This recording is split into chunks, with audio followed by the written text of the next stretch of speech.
Hello बच्चों, आज के इस वीडियो में हम लोग क्लास 9 साइंस का वेरी इंपॉर्टेंट क्वेश्चंस करेंगे बच्चों। 29 जनवरी को जो आप लोगों का एग्ज़ाम होने वाला है उसके लिए ये क्वेश्चंस एकदम इम्पॉर्टेंट होने वाला है। तो ठीक है बच्चों, वीडियो को पूरा अंत तक देखिएगा, एक भी क्वेश्चंस को मिस मत कीजिएगा। 40 क्वेश्चंस कराएंगे और 40 में से आपको कितने का आंसर पता है आप हमें कॉमेंट कर ज़रूर बताइएगा। ठीक है बच्चों, और आपको साइंस का, एसएसटी का, किसी भी सब्जेक्ट का पीडीएफ चाहिए, क्वेश्चंस एमसीक्यू क्वेश्चंस का पीडीएफ चाहिए जिसमें कि ढेर सारा वीवीआई ऑब्जेक्टिव क्वेश्चंस रहेगा, उसका पीडीएफ चाहिए तो आप हमें इस नंबर पर व्हाट्सअप करना है, हम आपको फिर इधर से पीडीएफ भेज देंगे। ठीक है, पीडीएफ आपको फ्री में दिया जाएगा बच्चों, एक भी रुपया आपसे नहीं लिया जाएगा, पीडीएफ बिल्कुल आपको फ्री में दिया जाएगा। तो ये वीडियो देख लेने के बाद ठीक है आप हमें व्हाट्सएप कीजिएगा। चलिए अगला पहला क्वेश्चन हम लोग देखते हैं। इस विश्व के प्रत्येक वस्तु जिस सामग्री से बनी होती है उसे कहते हैं, यानी कि पूरे संसार में जो भी वस्तु हम लोग देखते हैं वो किस सामग्री से बनी होती है। ठीक है, तो वो पदार्थ से बनी होती है बच्चों। किस चीज़ से? पदार्थ से। चलिए बच्चों अगला क्वेश्चन करते हैं हम लोग 2 नंबर। पदार्थ बने होते हैं। अब पूरा संसार का जितना भी वस्तु है वो तो पदार्थ से बना होता है, लेकिन पदार्थ किस चीज़ से बना होता है बच्चों? तो पदार्थ जो है वो कणों से मिलकर बना होता है। किस चीज़ से? कणों से बना होता है। चलिए बच्चों अगला क्वेश्चन करते हैं हम लोग 3 नंबर क्वेश्चन। वायुमंडलीय दाब पर वह तापमान जिस पर द्रव उबलने लगता है उसे कहते हैं, तो उसे क्या कहते हैं बच्चों? तो उसे क्वथनांक कहते हैं। ठीक है, ऑप्शन नंबर क्वथनांक, ऑप्शन नंबर ए इसका राइट आंसर हो जाएगा। चलिए बच्चों अगला क्वेश्चन करते हैं 4 नंबर क्वेश्चन। शुद्ध पदार्थ बने होते हैं। शुद्ध पदार्थ का मतलब होता है बच्चों कि उसमें और किसी चीज़ का मिश्रण ना हो। तो शुद्ध पदार्थ जो होता है बच्चों वो एक ही प्रकार के कणों से बने होते हैं, उसमें और भी कोई कण मिश्र मिला ना हो, उसे ही कहते हैं शुद्ध पदार्थ। ठीक है, चलिए अगला क्वेश्चन हम लोगों का 5 नंबर। मोमबत्ती का जलना किस प्रकार के परिवर्तन का उदाहरण है?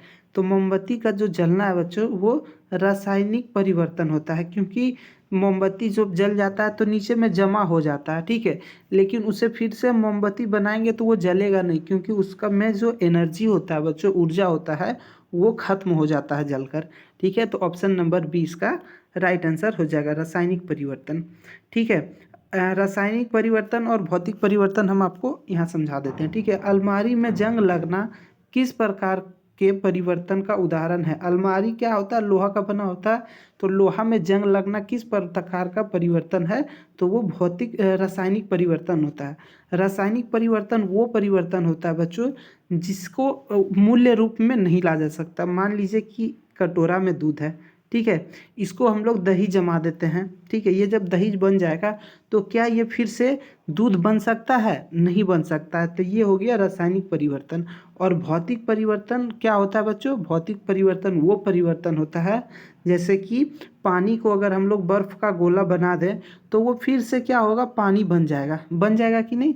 तो ये हो गया भौतिक परिवर्तन, यानी कि जल जो है वो बर्फ़ बना और फिर बर्फ़ से पानी बन गया, तो ये हो गया भौतिक परिवर्तन। और रासायनिक परिवर्तन में वो फिर से नहीं बनाया जा सकता है। ठीक है, चलिए अगला क्वेश्चन हम लोगों का बच्चों 7 नंबर। डाल्टन ने कौन सा सिद्धांत दिया था?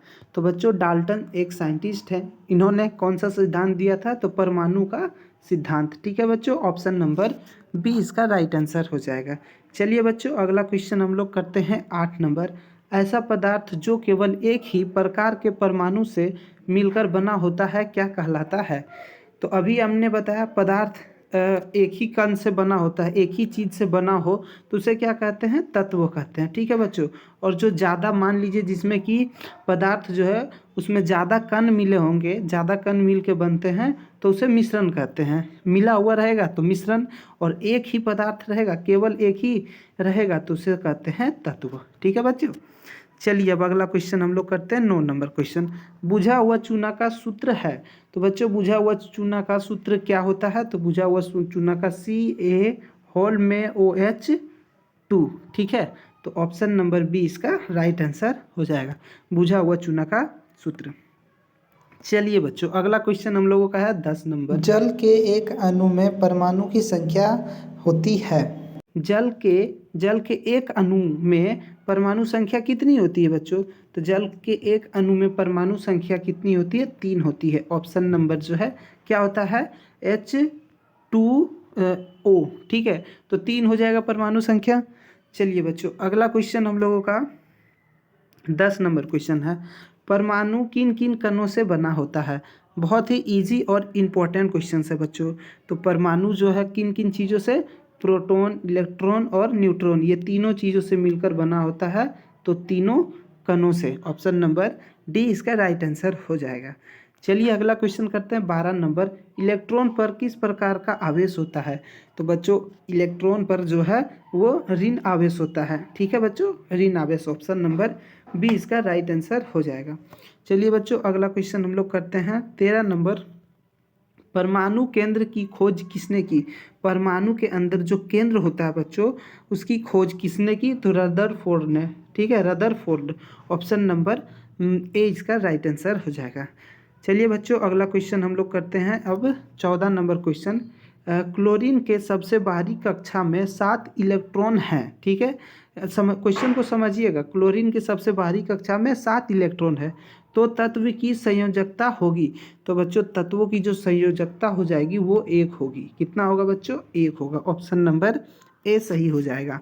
चलिए बच्चों अगला क्वेश्चन की ओर बढ़ते हैं 15 नंबर क्वेश्चन, किसी परमाणु के सबसे बाहरी कक्षा में उपस्थित इलेक्ट्रॉन को क्या कहते हैं? किसी भी परमाणु के सबसे बाहरी कक्षा में जो इलेक्ट्रॉन उपस्थित रहता है बच्चों, उसे संयोजी इलेक्ट्रॉन कहते हैं। कौन सा इलेक्ट्रॉन? संयोजी इलेक्ट्रॉन। Option number B. चलिए अगला क्वेश्चन हम लोगों का 16 नंबर, निम्न में से कौन एक एक कोशिका जीव है? एक एकल यहाँ पे शायद होना चाहिए था। चलिए ठीक है, एक एकल कोशिका जीव है तो अमीबा। ठीक है बच्चों, अमीबा। ऑप्शन नंबर ए इसका राइट आंसर हो जाएगा। एक कोशिकीय जीव है। ठीक है, अमीबा जो है वो एक कोशिकीय जीव होता है। चलिए अगला क्वेश्चन हम लोगों का, किस वैज्ञानिक ने कोशिका में केंद्रक का पता लगाया था?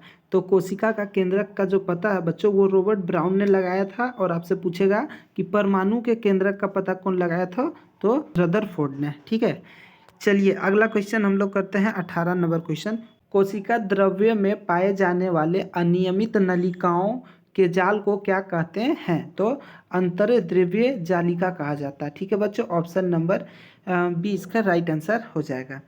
चलिए बच्चों अगला क्वेश्चन हम लोगों का 19 नंबर क्वेश्चन, वैसे पादप उत्तक जो विभाजित होने की शक्ति खो देते हैं उन्हें क्या कहते हैं? यानी कि विभाजन होने की शक्ति खो देते हैं। पादप उत्तक यानी कि पादप उत्तक का बात किया जा रहा है बच्चों, तो वो होता है अस्थाई उत्तक जो होता है बच्चों, वो विभाजन होने की जो शक्ति होती है वो खो देती है, अस्थाई उत्तक।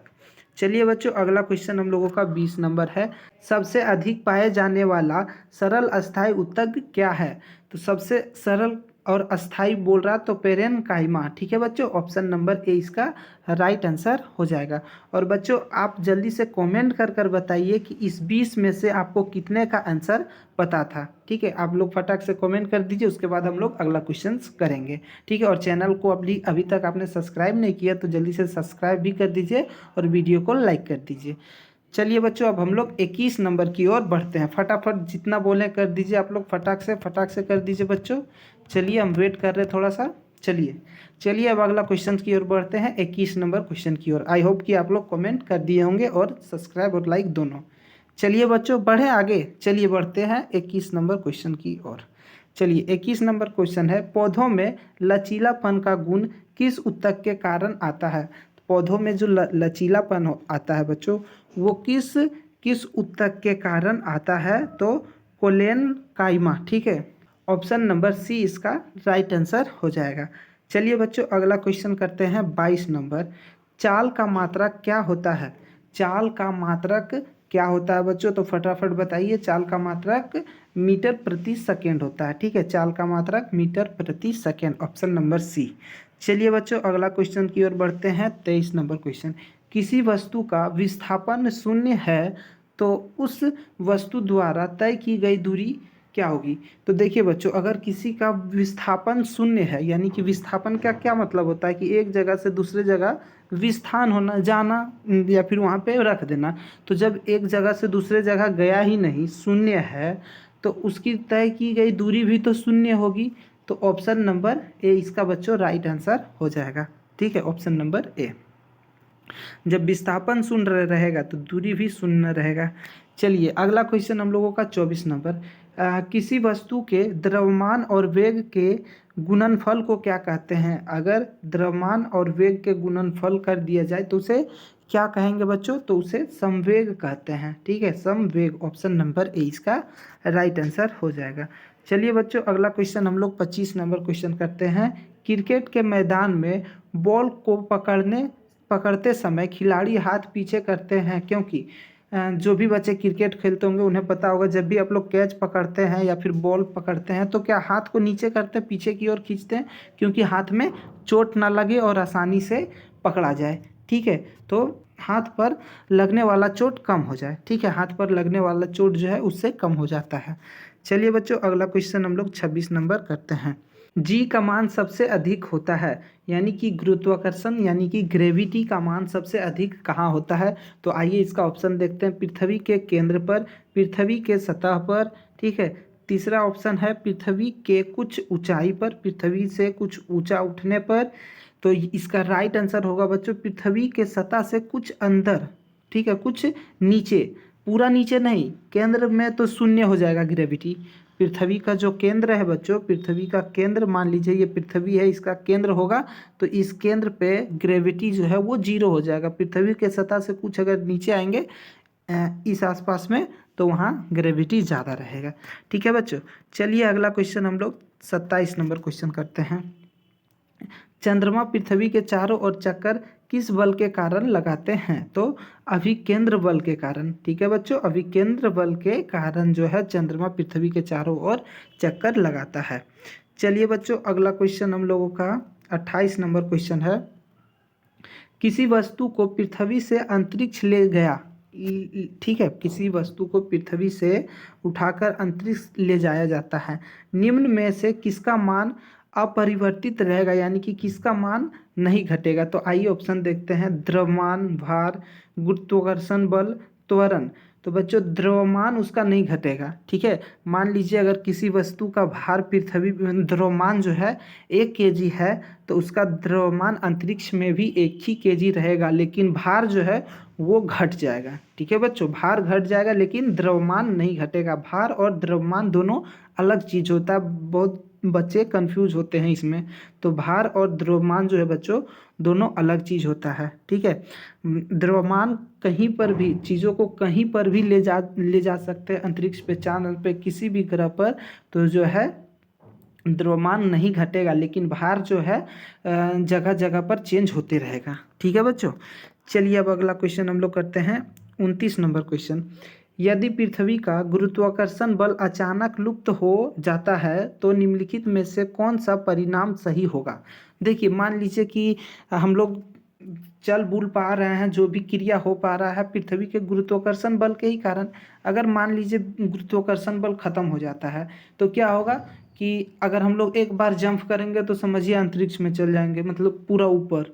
ठीक है, और चीज़ें भी क्या होगा ना, अंतरिक्ष, पृथ्वी घूम रहा है, पृथ्वी जब घूम रहा है इसलिए पृथ्वी पर जितना सारा चीज़ जो है सब ऊपर की ओर जाने लगेगा। ठीक है, लेकिन एक चीज़ क्या परिवर्तन नहीं होगा, वस्तु का भार तथा द्रव्यमान दोनों शून्य हो जाएंगे। नहीं, भार तो जीरो हो जाएंगे बच्चों, लेकिन द्रव्यमान क्या बताएं अभी हम आपको, द्रव्यमान कभी भी चेंज नहीं होता है।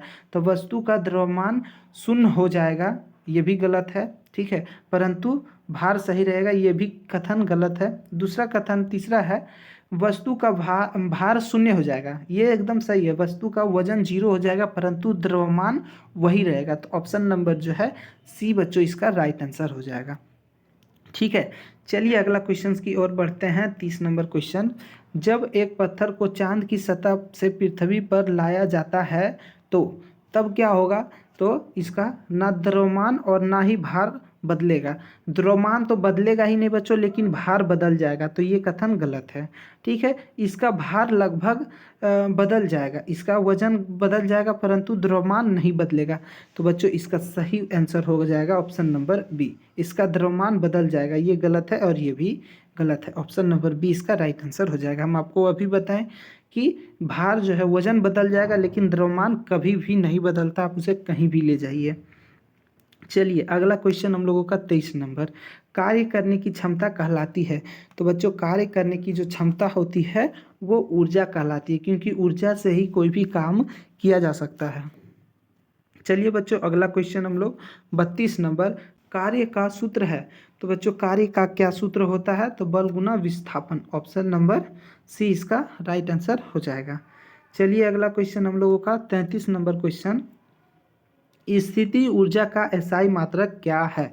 तो स्थितिज ऊर्जा का एसआई मात्रक जो है बच्चों वो जूल होता है। ठीक है, एसआई मात्रक जूल होता है, ऑप्शन नंबर ए इसका राइट आंसर हो जाएगा। चलिए बच्चों अगला क्वेश्चन हम लोगों का 34 नंबर क्वेश्चन, जब चलती हुई वस्तु की गति दुगनी हो जाती है तो डैश हो जाती है। तो क्या हो जाएगी? इसका जो स्पीड है वो ज़्यादा हो जाएगा, 4 गुना हो जाएगा बच्चों। ठीक है, गति ऊर्जा 4 गुना हो जाएगा, ऑप्शन नंबर डी इसका राइट आंसर। चलिए अगला क्वेश्चन 35 नंबर, ध्वनि किसका रूप है?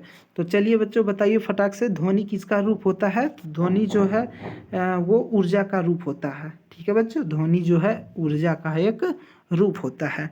चलिए अगला क्वेश्चन की ओर बढ़ते हैं। 36 नंबर क्वेश्चन हम लोगों का है, निम्न में से किस माध्यम में ध्वनि का संचार नहीं हो सकता है? तो वायु में ध्वनि का संचार हो सकता है। ठीक है, चलिए पूछ रहा किस में नहीं हो सकता? जल में भी ध्वनि का संचार हो सकता है, लोहा कोई भी वस्तु में भी ध्वनि का संचार हो सकता है, लेकिन निर्वात में ध्वनि का संचार नहीं हो सकता। निर्वात का मतलब होता है बच्चों जहाँ पर किसी प्रकार का कोई वातावरण ना हो, जैसे कि चंद्रमा, अंतरिक्ष, चंद्रमा ये सब पर बच्चों वातावरण नहीं होता है। वहाँ पर एकदम अगर आप सामने भी खड़ा रहिएगा बात करेगा तो आवाज़ एक दूसरे को सुनाई नहीं देगा। ठीक है बच्चों, चंद्रमा पे, अंतरिक्ष में। चलती गाड़ी में बैठे आदमी की ऊर्जा होती है। तो चलती गाड़ी में बैठे आदमी की ऊर्जा कैसी हो सकती है बच्चों? गतिज ऊर्जा, स्थितिज ऊर्जा, ऑप्शन नंबर सी गतिज एवं स्थितिज दोनों, ऑप्शन शून्य। तो इसका राइट आंसर हो जाएगा सी गतिज ऊर्जा, यानी गाड़ी चल रहा है इसलिए गतिज ऊर्जा, और वो बैठा है इसलिए स्थितिज ऊर्जा, ऑप्शन नंबर सी इसका राइट आंसर हो जाएगा। चलिए बच्चों अगला क्वेश्चन 38 नंबर, ध्वनि उत्पन्न होती है विभिन्न वस्तुओं से। तो घर्षण, अगर हम किसी चीज़ को लगेंगे बच्चों तो क्या होगा? ध्वनि उत्पन्न होगा। अगर खुरच करेंगे तब भी, अगर किसी चीज़ को ऐसे ऐसे करेंगे तब भी, उसके बाद रगड़ से भी ध्वनि उत्पन्न होता है। तो इनमें से सभी ऑप्शन नंबर तीनों जो है सही है, तो इसमें डी इसका सही उत्तर हो जाएगा। चलिए बच्चों अगला क्वेश्चन हम लोग करते हैं 39 नंबर, ध्वनि संचारण ध्वनि के लिए क्या होना जरूरी है? तो माध्यम की आवश्यकता होती है। ठीक है, ध्वनि संचारण के लिए माध्यम का आवश्यकता होता है। कोई भी माध्यम होना चाहिए, हवा का या फिर कोई वस्तु का, किसी भी चीज़ का। ठीक है बच्चों, चलिए बच्चों हम लोगों का लास्ट और अंतिम क्वेश्चन है बच्चों, ध्वनि परिवर्तन के कितने नियम होते हैं? तो ये 40 क्वेश्चंस में आपने कितना का सही किया, आप हमें फटाक से कमेंट कर कर बताइए बच्चों। ठीक है, और 40 का क्या होगा सही आंसर? ठीक है, जिनको पता है वो कमेंट कीजिए, और जिनको नहीं पता है बच्चों, जिनको नहीं पता है वो गैस कीजिए कि इसका सही उत्तर क्या हो सकता है। और आप जितने बच्चे कमेंट करेंगे हम सभी का रिप्लाई करेंगे कि सही है या गलत। ठीक है बच्चों, और आपको जो पीडीएफ चाहिए, ठीक है, फ्री में पीडीएफ मिल जाएगा। इस नंबर पे आप हमें व्हाट्सअप करें, अभी करें, हम आपको अभी तुरंत भेज देंगे। ठीक है, इसमें वीवीआई ऑब्जेक्टिव क्वेश्चंस रहेंगे बच्चों। ठीक है बच्चों, तो आप हमारे चैनल से जुड़े रहें, चैनल को सब्सक्राइब करके वीडियो को लाइक कर दीजिए। हम आपके लिए इसी तरह का वीडियो लाते रहेंगे बच्चों। फिर मिलेंगे बच्चों नई वीडियो में, तब तक के लिए धन्यवाद।